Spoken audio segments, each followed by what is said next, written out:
बंधुओं, इससे पूर्व के वीडियो में हमने चर्चा की थी कि वाक्य शुद्ध कैसे किया जाए। उसमें कुछ बहुत सारे पॉइंट्स बताए गए थे। उसी कड़ी में अब क्रमशः आप देखेंगे कि भिन्न भिन्न जो कॉमन एरर्स रहते हैं, लिंग से संबंधित, वचन से संबंधित, कारक से संबंधित या सेंटेंस के जो स्ट्रक्चर होते हैं उससे संबंधित, मुहावरों से संबंधित, तो आप देखेंगे आज हम शुरू कर रहे हैं जिसमें लिंग और वचन को केंद्र में रखा गया है। हमने इसका नाम रखा है 14 वाक्य 4 सूत्र। पहले हम 4 सूत्रों की बातें करते हैं। सदैव स्त्रीलिंग में प्रयोग होने वाले शब्द सुहागिन, धाय, औलाद, सरकार, सौत, संतान, सेना, पुलिस, सौतन, संतति, फौज, सती और नर्स, ये सारे प्राणीवाचक हैं।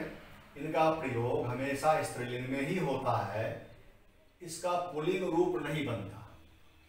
अब देखें, सदैव स्त्रीलिंग और सदैव पुल्लिंग में कुछ वैसे शब्दों का जिक्र किया गया है जिसके बारे में हम नहीं जानते स्पष्ट रूप से, या जो प्राणीवाचक हैं या पशु पक्षी हैं। हम देखते हैं कि दीमक, चील, जूं, मैना, चींटी, कोयल, इनका प्रयोग स्त्रीलिंग में तो मच्छर, खटमल, जुगनू, बिच्छू, चीता और पक्षी का प्रयोग पुल्लिंग में किया जाता है। यहाँ एक बात और जानने योग्य है, जैसे यहाँ कोयल है, चील है, मैना है, इसमें यह परंपरा है कि नर चील, मादा चील, नर कोयल, मादा कोयल, नर मैना, मादा मैना, इस तरह का प्रयोग लोग करते हैं। लेकिन अगर इस तरह से दिया हुआ रहे, जैसे दीमक है, तो दीमक का या चील का, जूं का, मैना, चींटी, कोयल, इसका प्रयोग हम स्त्रीलिंग में ही किया करते हैं। पुल्लिंग बहुवचन में प्रयोग जैसे प्राण, दाम, हस्ताक्षर, होठ या ओठ, नेत्र, अक्षत, दर्शन, लोग, आंसू, बाल, रोंगटे, तेवर, इनका प्रयोग हमेशा पुल्लिंग बहुवचन में ही होता है, स्त्रीलिंग में नहीं, और एक वचन में भी इसका प्रयोग नहीं होता है। एक वचन में प्रयुक्त होने वाले शब्द हैं जनता, वर्षा, पानी, सूरज, पृथ्वी, प्रजा, खेल, ईश्वर। और द्रव्यवाचक संज्ञाओं का प्रयोग भी एक वचन में किया जाता है।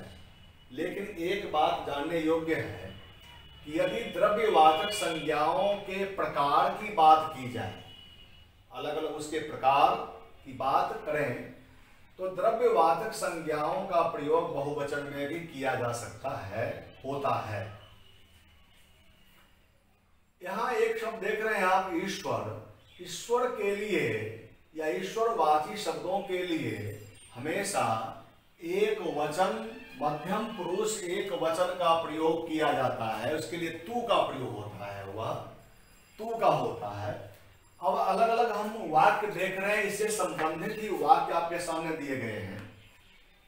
पहला वाक्य है, पेट्रोल डीजल का दाम बढ़ता ही जा रहा है। अब देखिए, यहां 4 सूत्रों में दिया गया है दाम का प्रयोग बहुवचन पुल्लिंग में होता है। यहां आप देख रहे हैं दाम का प्रयोग पुल्लिंग एक वचन में किया गया है। अब यदि कार की जगह पर के कर दें और इसी के अनुसार अगले पद को हम देखें तो हो जाएगा पेट्रोल डीजल के दाम बढ़ते ही जा रहे हैं। ठीक वैसे ही नर्स समाज का बड़ा उपकार करते हैं। अब देखिए नर्स का प्रयोग होता है स्त्रीलिंग में।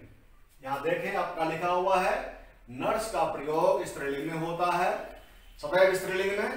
तो हम लिखेंगे यहां पर कि नर्स समाज का बड़ा उपकार करती है। अगर यहीं पर नर्स की जगह पर नर्सें दें तो वैसी स्थिति में करती हैं हमें लिखना पड़ेगा।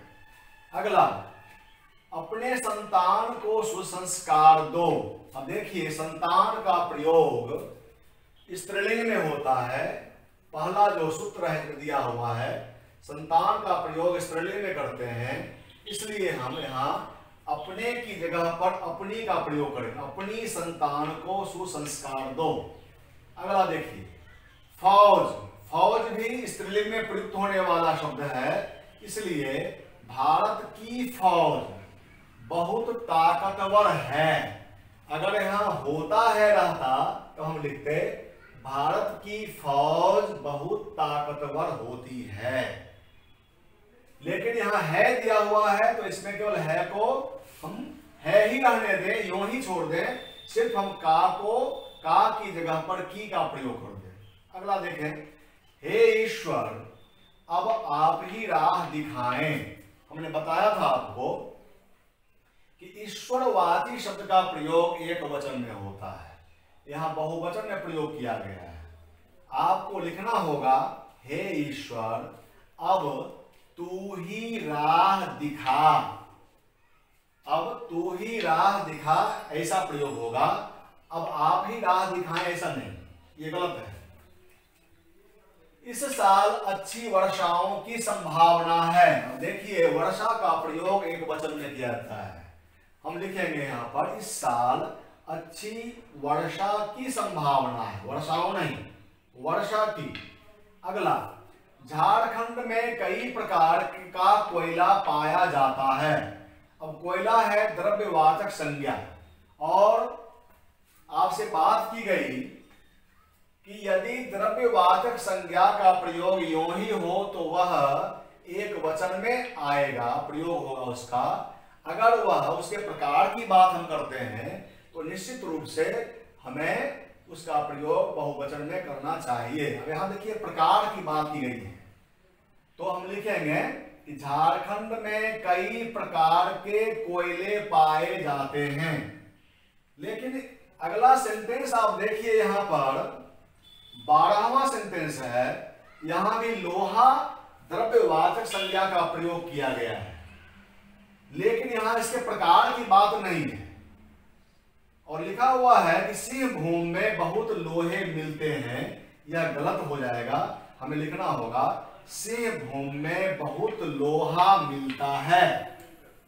तो 12वें सेंटेंस में सिंहभूम में बहुत लोहा मिलता है, और यहां देखें 7वें में कि प्रकार की बात दी गई है, इसलिए हमें लिखना पड़ेगा कि झारखंड में कई प्रकार के कोयले पाए जाते हैं। अगला देखिए, राम राज्य में भी प्रजाएं सुखी नहीं थीं। फिर आप देखिए कि प्रजा शब्द का प्रयोग भी एक वचन में करना चाहिए, इसलिए यहां आप प्रजाएं की जगह पर प्रजा लिखेंगे और थी की जगह पर आप थी लिखेंगे। राम राज्य में भी प्रजा सुखी नहीं थी, यह सही माना जाएगा। अगला देखिए, वायु प्रदूषण के कारण लोगों का नेत्र लाल हो गया है। अब देखिए तीसरे सूत्र में लिखा हुआ है कि प्राण दाम हस्ताक्षर होठ नेत्र अक्षर दर्शन लोग आंसू बाल रोंगटे तेवर, इनका प्रयोग पुल्लिंग बहुवचन में होता है। तो फिर यहां पर उस रूल के मुताबिक आपको करना चाहिए लोगों का की जगह पर के हो गए हैं। गया को गए करना पड़ेगा, है को हे करना पड़ेगा। सेंटेंस बनेगा वायु प्रदूषण के कारण लोगों के नेत्र लाल हो गए हैं। 10वां सेंटेंस देखिए, मानवों के दर्दनाक और भयानक दृश्य देखकर हमारा रोंगटा खड़ा हो गया। देखिए रोंगटा, यहां पर रोंगटे का प्रयोग किया गया है इसी रूल नंबर 3 में कि रोंगटे का प्रयोग बहुवचन में करना चाहिए। तो यहां पर आपका एक वचन में प्रयोग किया गया है। आपका सेंटेंस होना चाहिए मानवों के दर्दनाक और भयानक दृश्य देखकर हमारे रोंगटे खड़े हो गए। 11वां सेंटेंस देखें आप, तुम्हारा होठ शिला है क्या। अब देखिए यहां पर होठ का प्रयोग फिर देखिए रूल नंबर 3 में ही है कि होठ या ओष्ठ या ओठ, इसका प्रयोग पुल्लिंग बहुवचन में होता है। तो आपको लिखना होगा कि तुम्हारे होठ सिले हैं क्या। 12वें की बात हम लोग कर चुके हैं। 13वां है कि गोली लगते ही उस आदमखोर बाघ का प्राण उड़ गया। फिर वही बात है तीसरे रूल में ही कि प्राण का प्रयोग पुल्लिंग बहुवचन में होता है, इसलिए हमें लिखना होगा गोली लगते ही उस आदमखोर बाघ के प्राण, और इसी के अनुसार के प्राण तो उड़ गए। अंतिम वाक्य है मैं आपको दर्शन देने आया हूं। इसमें 2 गड़बड़ियां देखी जा रही हैं। एक गड़बड़ी यह है कि दर्शन शब्द का प्रयोग पुल्लिंग बहुवचन में होता है, और दूसरी बात यह है इसमें कि दर्शन किया जाता है। जब स्वयं की बात हम करेंगे तो हम ऐसा नहीं कह सकते हैं कि मैं आपको दर्शन देने आया। जिस किसी व्यक्ति से यह बात कही जा रही है हमें कहना होगा कि मैं आपके दर्शन करने आया हूं, या मैं स्त्रीलिंग में मैं आपके दर्शन करने आई हूं, इस तरह का होना चाहिए।